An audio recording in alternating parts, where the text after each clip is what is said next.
Morning Good Traders, kita mengucapkan syukur hari ini kita bisa kembali lagi bangun dari tidur lalu kemudian melakukan segala aktivitas kita. Itu semua karena kehendak Tuhan. Dan kita akan kembali membaca dan merenungkan firman Tuhan yang diambil dari Ayub pasal 26 ayat 1 sampai dengan yang ke-14. Dan tetap semangat juga untuk membaca firman Tuhan. Ya, Good Traders, kalau kita perhatikan di YouTube itu banyak sekali video-video yang berbicara tentang Allah. Kalau boleh kita simpulkan, kita seringkali mungkin membicarakan tentang Tuhan. Tetapi kalau kita berbicara kepada Tuhan, mungkin jarang. Kalau kita membicarakan tentang Tuhan, itu seru. Di video-video YouTube banyak sekali gitu ya, dari media sosial yang saling menyerang dan mengejek satu dengan yang lainnya. Tetapi apakah kita sering juga berbicara kepada Tuhan dalam kehidupan kita sehari-hari? Nah, hari ini kita melihat bagaimana Ayub itu boleh dibilang merespon pernyataan daripada Bildad di pasal sebelumnya. Pasal ini dibagi dua bagian, di mana Ayub mengungkapkan pandangannya tentang Allah. Yang pertama adalah Ayub mengecam pemikiran Bildad yang tidak memiliki pemahaman yang benar tentang kemahabesaran Allah. Ayub mempertanyakan asal-usul pemikiran Bildad tersebut. Ayat 1 sampai dengan yang ke-4 kita bisa melihat hal tersebut.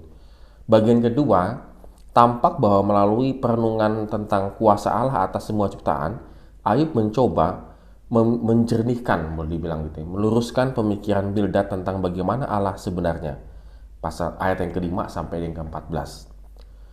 Pemikiran Ayub tentang Allah terwujud dari hubungan persekutuan Ayub yang erat dengan Allah. Tanpa hal itu, manusia bisa terjebak pada pengungkapan yang keliru tentang Allah. Nah, memang di sini Ayub itu agak unik sebenarnya bagaimana dia menyatakan hubungan dia ataupun mengungkapkan tentang Tuhan dalam kepada teman-temannya. Dan mungkin pada konsep pada waktu itu lebih banyak kepada keilmuan, lebih banyak kepada pengetahuan yang sangat terbatas. Artinya mereka berusaha, yang tadi saya bilang, berusaha membicarakan teori tentang Tuhan. Tapi mungkin tidak pernah berbicara kepada Tuhan. Nah, Ayub ini benar-benar hebat. Kalau kita lihat di ayat 14b dikatakan demikian, betapa lembutnya bisikan yang kita dengar daripadanya. Siapa dapat memahami guntur kuasanya? Nah, dari sini kita bisa melihat bahwa Ayub mengandalkan pendengaran dia. Artinya kalau kita bilang ada pendengaran, mendengar berarti ada yang berbicara. Berarti ada komunikasi. Maka Ayub sangat berbeda dengan ketiga temannya menurut saya. Bagaimana mereka bisa menggambarkan Tuhan secara teoritis, secara fakta mungkin dengan alam sekitarnya dan seterusnya. Tetapi mungkin ketiga temannya itu kurang bisa berbicara kepada Tuhan, mendengar suara Tuhan. Pada hari ini kita belajar Good Traders, bagaimana dalam kehidupan kita day by day, kita jangan sampai terjebak. Kita itu pandai berbicara tentang Tuhan, tetapi kita tidak pandai berbicara dengan Tuhan. Mungkin pada saat ini kita punya pengetahuan teologi yang sangat baik, bahwa Tuhan itu begini, begitu, Tritunggal itu begini, dan seterusnya begitu ya. Kita pandai sekali bicara tentang Tuhan, kita tahu teorinya tentang Tuhan. Tetapi pertanyaannya adalah, kapan kita punya waktu khusus untuk berbicara kepada Tuhan? Ayub di tengah penderitaan hidupnya, dia tetap terus mendengarkan suara Tuhan. Bagaimana dengan kita, Good Traders? Apakah kita termasuk orang yang demikian, yang tetap konsisten walaupun kita sedang dalam pergumulan sangat besar?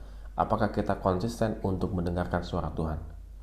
Kita mungkin lebih sering berbicara kepada Tuhan, meminta, dan seterusnya. Tetapi Ayub tetap memakai telinganya untuk mendengarkan suara Tuhan. Oleh karena itu pada hari ini mari kita belajar kembali untuk melakukan firman Tuhan ini. Bagaimana kita mendengar Tuhan dalam kehidupan kita. Melalui firman Tuhan yang kita baca, melalui nasihat-nasihat yang kita dengarkan.